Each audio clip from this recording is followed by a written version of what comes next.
नमस्कार। हम 3 बातें करने जा रहे हैं, जो तीनों हैं सिविल सर्विसेज की तैयारी करने वालों के लिए। लेकिन जैसे कि हमारे मित्र लोग और हमारे परिचित लोग भी उसमें मज़ा लेते हैं, तो उनके लिए भी है। बात नंबर 1, तो एंग्लो इंडियन जो है, जो डेफिनेशन का आर्टिकल है 366, उसकी एंट्री जो है, उसका क्लास 2 एंग्लो इंडियन को डिफाइन करता है। तो एंग्लो इंडियन कौन होता है? तो एंग्लो इंडियन के लिए मैं वो क्लास पढ़ देता हूँ। Means a person whose father or any of whose other male progenitor in the male line is or was of European descent. थोड़ा और आगे है, लेकिन उसकी ज़रूरत नहीं है। कहने का मतलब यह है कि एंग्लो इंडियन वो व्यक्ति है जिसकी माँ भारतीय हो और जिसका पिता या पिता का पिता या उसका और प्रोजेनाइटर कोई भी जो पूर्वज हैं वो यूरोपियन ओरिजिन के हों, तो ऐसे संतान को एंग्लो इंडियन कहा जाता है। ये ध्यान रखना, आइदर पेरेंट्स नहीं है, माने माँ बाप में से नहीं, पिता या उसके पूर्वज, लेकिन मेल, पिता या उसका पिता जो है यूरोपियन हो और जिसकी माँ भारतीय हो, ऐसे संतानों को एंग्लो इंडियन कहा जाता है। और ये इंडियन कॉन्स्टिट्यूशन में डिफाइन किया गया है, जो आर्टिकल 366 है, जिसका टाइटल ही है डेफिनेशन। तो उससे एंग्लो इंडियन की डिफाइन किया गया। दूसरी बात हम आपको बताने जा रहे हैं कि ये कॉन्स्टिट्यूशन ऑफ इंडिया, जैसे बेयर एक्ट है, इसमें लिखा है द कॉन्स्टिट्यूशन ऑफ इंडिया, तो ये तो लिखा हुआ है ऊपर।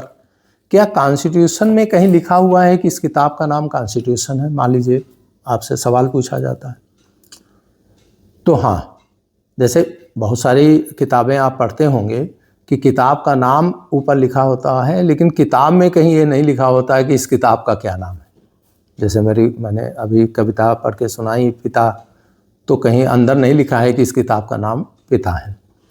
लेकिन ये कॉन्स्टिट्यूशन है, तो क्या टाइटल जो ऊपर बुक का नाम लिखा हुआ है, क्या अंदर कहीं भी किसी आर्टिकल में इसका नाम लिखा है? तो मुझे लगता है आप लोगों में से जिन लोगों के साथ हमारी बातचीत हो रही, तो शायद इस चीज़ का आइडिया नहीं होगा। तो मैं आपको बताता हूँ कि कॉन्स्टिट्यूशन का आर्टिकल है 393, उसका नाम है, उसका टाइटल है शॉर्ट टाइटल, जिसमें लिखा हुआ है कि द कॉन्स्टिट्यूशन में be called the constitution of India. तो माने आर्टिकल 393 बताता है कि इस कानून का नाम जो है, कॉन्स्टिट्यूशन, संविधान का नाम भारत का संविधान है। द कॉन्स्टिट्यूशन में be called the constitution of India. ये दूसरी बात हो गई। अब मैं तीसरी बात बताने जा रहा हूँ कि ये प्रियम्बल में लिखा है कि भारत के कॉन्स्टिट्यूशन को एडॉप्ट कब किया गया।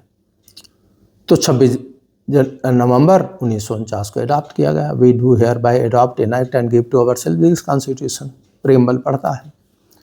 लेकिन आप जानते हैं कि रिपब्लिक हम लोगों ने बनाया है इसको 26 जनवरी 1950 को। और ये भी आप हिस्टोरिकल बैकग्राउंड जानते हैं कि कांग्रेस ने लाहौर में पहली बार हमारा इंडिपेंडेंस डे मनाया था, और वो 26 जनवरी 1930 को ही मनाया गया था। तो इसलिए तब से हम लोग परंपरा से अपना स्वतंत्रता दिवस मनाते रहे। तो स्वतंत्र तो हम उस तारीख को नहीं हो सकते थे, जब अंग्रेजों ने स्वतंत्र किया तो स्वतंत्र हुए तो 15 अगस्त को हुए। तो लेकिन हमने 26 जनवरी का ऑनर करते हुए कॉन्स्टिट्यूशन का कमेंसमेंट जो है उसको रोका और उसको 26 जनवरी कर दिया 50 में। तो क्या ये कहीं कॉन्स्टिट्यूशन में लिखा है कि भारत सरकार का, संसद का अपना निर्णय रहा कि हम इसको कर लेते हैं, और कन्वेंशन मतलब परंपरा जैसे ऐसे चीज़ें होती हैं, बहुत सारी चीज़ें जो संविधान में नहीं लिखी, तो क्या ये कहीं संविधान में लिखा है? हाँ, ये भी लिखा है। तो ये आर्टिकल है 394, और इस आर्टिकल का टाइटल है कमेंसमेंट, लागू होना। तो इसमें लिखा है कि this article and articles 5, 6, 7, 8, 60, 324, 366, 367, 379, 380, 388, 391, 392 and 393 shall come into force at once। माने 26 नवंबर को ही ये फोर्स में आ गई जिस दिन अडॉप्ट हुआ।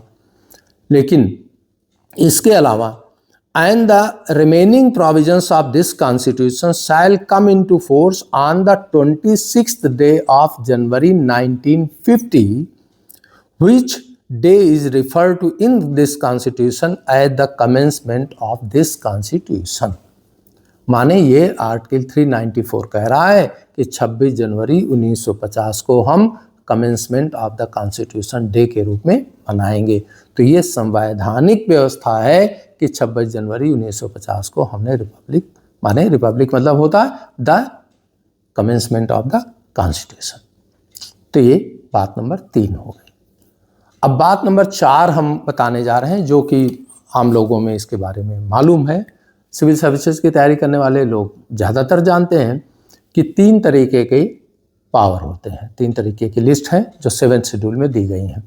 कौन कौन सी? यूनियन लिस्ट, कंकरेंट लिस्ट और स्टेट लिस्ट। तो इन तीनों में जो सब्जेक्ट दिए गए हैं, यूनियन लिस्ट में यूनियन को कानून बनाने का अधिकार है, स्टेट लिस्ट में स्टेट को बनाने का है, कंकरेंट लिस्ट में यूनियन स्टेट दोनों का है और प्रेफरेंस यूनियन के लिए है। अब इनके अलावा जो पावर है तो हम लोग अमेरिका से डिफ़र करते हैं, इसीलिए कहा जाता है कि हम लोग पूरे फेडरल नहीं हैं। तो उसमें एक बात ये भी आती है कि हमारे यहाँ रेजिडरी पावर जो है वो यूनियन के पास है। तो ये जो रेजिडरी पावर यूनियन के पास है ये कहाँ लिखा हुआ है? तो इसके लिए आप ज़्यादातर जो बच्चे सीरियस पढ़ाई करते हैं वो बताएंगे 248 में लिखा हुआ है कि parliament has to make law, power to make law in residuary subjects. तो ये तो प्रोसीजर लिखा हुआ है कि रेजिडरी सब्जेक्ट्स में कानून बनाने का अधिकार है, लेकिन ये कहाँ रेजाइड करते हैं, ये कहाँ है? तो ये यूनियन लिस्ट की एंट्री 97 में है। 97 कहता है कि जो सब्जेक्ट्स 2nd और 3rd में इनलिस्टेड नहीं हैं वे सब्जेक्ट इसमें माने जाएंगे। और उसमें बातें भी कही गई जो टैक्सेज और जो चीज़ें और भी उनमें नहीं हैं वो इसमें माने जाएंगे।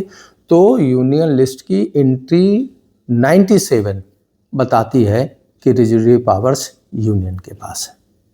तो मुझे लगता है ये जानकारी आपको उपयोगी रहेगी और ये सवाल आया तो आपको ज़रूर एज मिलेगा। धन्यवाद।